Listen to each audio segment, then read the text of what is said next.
La vente d'un site internet est un business qui peut être très lucratif, autant pour le vendeur que pour l'acheteur. Pour le vendeur, c'est la possibilité de vendre très cher le fruit de son dur travail, et pour l'acheteur, c'est l'opportunité unique de faire décoller un site avec du potentiel et en tirer une grosse plus-value.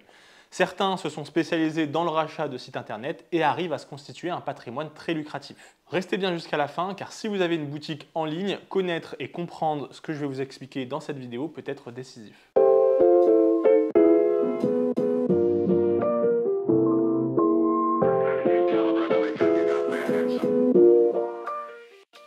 Salut à tous, aujourd'hui on va parler de e-commerce et plus particulièrement de la vente de sites en ligne. Si tu ne me connais pas, bienvenue sur ma chaîne, je suis Émile OS, juriste et e-commerçant.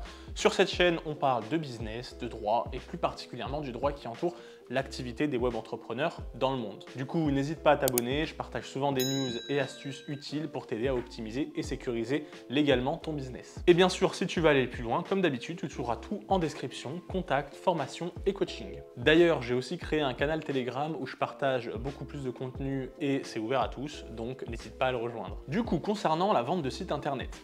Quand on a un site internet et particulièrement une boutique en ligne, on a quelque chose qui nous rapporte de l'argent.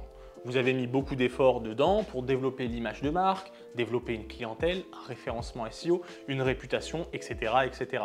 Et grâce à ce travail, vous savez que cette boutique en ligne peut être une source de revenus si elle est bien exploitée. Eh bien, en droit, la valeur que vous développez est reconnue, vous êtes un e-commerçant et donc c'est ce qu'on appelle un fonds de commerce. Alors précisons ici, je vais parler que de la vente de boutiques e-commerce. Si vous souhaitez que je parle d'autres types de sites, n'hésitez pas à me le dire en commentaire. Du coup, il convient d'abord de définir qu'est-ce qu'un fonds de commerce pour comprendre la vente d'une boutique e-commerce. Normalement, un fonds de commerce, c'est une notion que l'on applique aux commerçants traditionnels. Prenons un exemple. Imaginons qu'on a un homme, qu'on va appeler Gusto, qui décide de louer un local qui se trouve au rez-de-chaussée d'un immeuble sur les Champs-Élysées à Paris. Ce local commercial est vide, ça veut dire qu'il peut soit le louer et décider d'y vivre dedans, donc normalement, ou alors il se dit tiens, ce local est au rez-de-chaussée d'un immeuble qui est sur les Champs-Élysées avec beaucoup de monde, et si j'ouvrais un restaurant? Et c'est donc ce qu'il fait.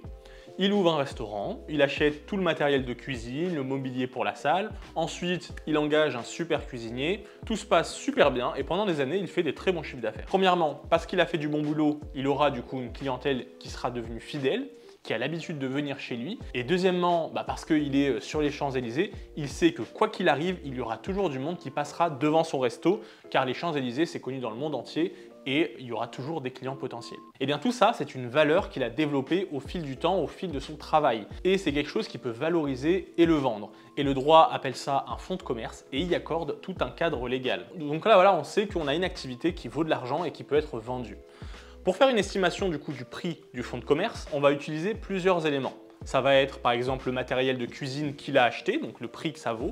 Ça peut être aussi la clientèle fidèle, mais aussi la clientèle de passage qu'il y a sur les Champs-Élysées, qu'on appelle achalandage aussi. Ce positionnement est très valorisé car on sait que quoi qu'il arrive, peu importe le business qu'on fera, on sera toujours bien positionné. Et donc, notre Gusto, avec tout ça, il peut vendre ce fonds une fortune. Et bien pour le site e-commerce, la logique est exactement la même. Votre clientèle fidèle, c'est votre liste email. Votre clientèle de passage, votre achalandage, c'est votre positionnement SEO sur Google. À quel niveau vous êtes ranké. Plus vous êtes bien ranké, plus c'est comme si vous étiez en plein milieu des Champs-Élysées. Ensuite, on va avoir votre matériel de cuisine, ça va être par exemple votre CMS Shopify, et votre local commercial, ça va être votre nom de domaine. Et donc toutes ces choses ont de la valeur. Mais en réalité, le vrai nerf de la guerre ici, c'est la clientèle, d'où qu'elles viennent. Et c'est ce sur quoi on accorde le plus d'importance. Vous avez une bonne clientèle, un bon trafic, alors votre boutique est officiellement un fonds de commerce et peut officiellement vous rapporter beaucoup d'argent. En tout cas, c'est l'interprétation qu'en fait le droit. Alors bien sûr, il y a encore tellement à dire sur le fonds de commerce, entre les différences entre fonds de commerce traditionnels et numériques, mais vous le savez, j'aime vous préserver de la dure technicité du droit pour vous garder que le meilleur. D'ailleurs, si tu es toujours avec moi et que la vidéo te plaît, tu peux liker, t'abonner. C'est un petit clic pour toi, mais qui m'encourage à vous partager encore plus de contenu de qualité. Ça, c'est fait. Revenons sur notre fonds de commerce. Maintenant que vous avez compris la base de la valorisation d'un commerce, on va se poser la question qui vous intéresse sûrement le plus, c'est de savoir combien.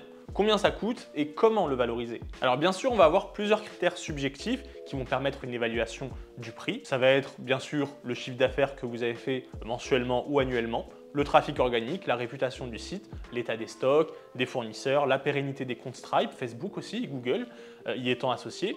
Bref, la liste peut être très longue, mais comme je vous ai dit juste avant, le plus important, c'est la clientèle. Donc il faudra vraiment accorder le plus d'attention sur le développement de votre clientèle. Une fois que vous avez bien saisi du coup ces bases, il faut ensuite se pencher sur tout l'aspect de fond et de forme, c'est-à-dire tout ce qui va entourer la vente, les négociations, les discussions, la valorisation, la personne avec qui vous traitez, etc. Ces choses-là sont importantes dans une vente parce qu'elles peuvent déjà influencer le montant, influencer les conditions de la vente.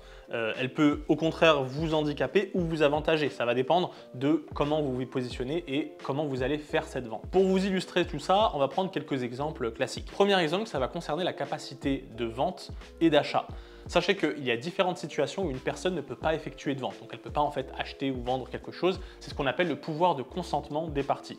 Exemple, dans le e-commerce, il y a beaucoup de mineurs. Eh bien, si vous achetez un site, un mineur, sans qu'il soit émancipé ou qu'il ait l'autorisation de ses parents, eh bien la vente sera nulle. C'est-à-dire que lui récupérera son site et vous récupérez votre argent, mais seulement ce qu'il reste. C'est-à-dire que si entre-temps il a dépensé les choses, et bien vous ne pourrez récupérer que ce qu'il reste. Donc ça peut être assez embêtant. Deuxième exemple, là on va prendre le contrat.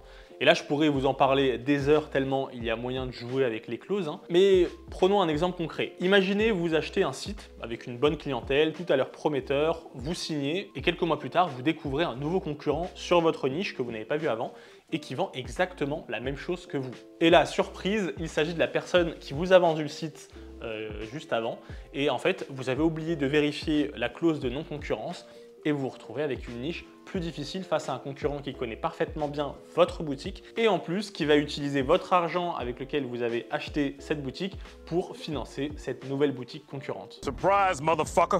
Pas cool.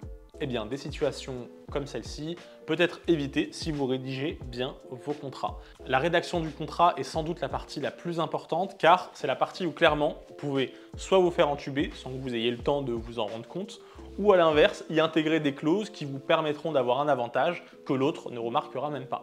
Donc être accompagné d'un juriste peut clairement faire la différence. Ensuite, troisièmement, on va avoir les problématiques qui peuvent naître quand vous avez une transaction à l'international. Donc par exemple, vous voulez vendre à votre site ou acheter un site à quelqu'un qui se trouve dans un autre pays. Ça va être Dubaï, le Panama ou peu importe. Là, par exemple, vous pouvez avoir peur que la personne parte avec l'argent ou inversement, qu'elle ne vous paye pas pour votre site. Ce qui peut être légitime parce que quand une personne est dans un pays un peu lointain, difficilement accessible, ça peut être inquiétant de faire ce genre de grosses transactions. Eh bien ici, par exemple, il est tout à fait pertinent et important d'être accompagné d'un juriste et encore plus d'un avocat. Pourquoi? Parce que le droit applicable sera différent et donc la réussite de votre vente va beaucoup reposer sur votre contrat et les accords internationaux applicables. Et donc qui dit contrat, comme je vous ai dit au début, le contrat est vraiment primordial et encore plus du coup si c'est une vente à l'international. Et puis pour terminer notre liste d'exemples, celle-là vous l'avez peut-être vu venir, mais quand il y a de l'argent, il y a toujours l'administration fiscale dans le coin. Et là, il faut que vous soyez bien au courant de vos obligations déclaratives, mais aussi que vous puissiez être bien conseillé pour savoir quelle est la meilleure option pour éviter un maximum d'imposition sur cette vente. Parce que sachez que vous achetiez ou vous vendez avec votre propre personne ou avec votre société, l'imposition sera différente et les obligations déclaratives aussi. Bref, la vente d'une boutique en ligne peut être très lucratif, autant pour l'acheteur que pour le vendeur, mais doit aussi être bien maîtrisée.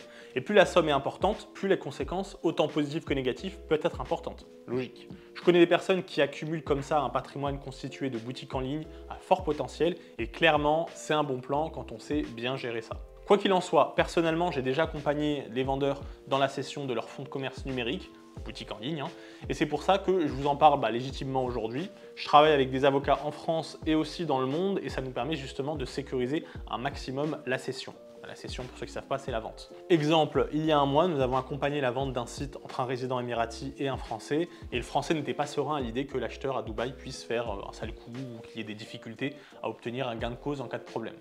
Eh bien, dans ce cas-là, on privilégie du coup de travailler avec un avocat français installé à Dubaï, car en fait, ça nous permet d'être plus efficace avant, pendant et après la vente en cas de problème. Donc comme je vous le dis ici, le problème bien sûr peut être à cause de l'acheteur ou du vendeur, mais pas que. Ça peut être aussi la banque qui va bloquer vos fonds ou l'administration qui cherchera à comprendre quelle est cette entrée d'argent importante et donc bien sûr à taxer. Et clairement, quand vous avez un problème et que vous avez fait ça avec un professionnel du droit, ça fait toute la différence. Je vous le dis car j'en ai fait l'expérience plusieurs fois avec des clients. Voilà, c'est tout pour aujourd'hui. J'espère que cette vidéo vous a plu sur la vente de sites internet, que vous avez appris quelque chose et trouvé ça intéressant. Si c'est le cas, n'oubliez pas de liker, de vous abonner. Comme je dis toujours, c'est un petit clic pour vous, mais qui fait une grande différence pour la chaîne. Et bien sûr, si vous voulez aller plus loin ou même vendre votre site internet, vous trouverez tout en description. Sur ce, je vous souhaite un bon business à tous et je vous dis à une prochaine vidéo. Salut!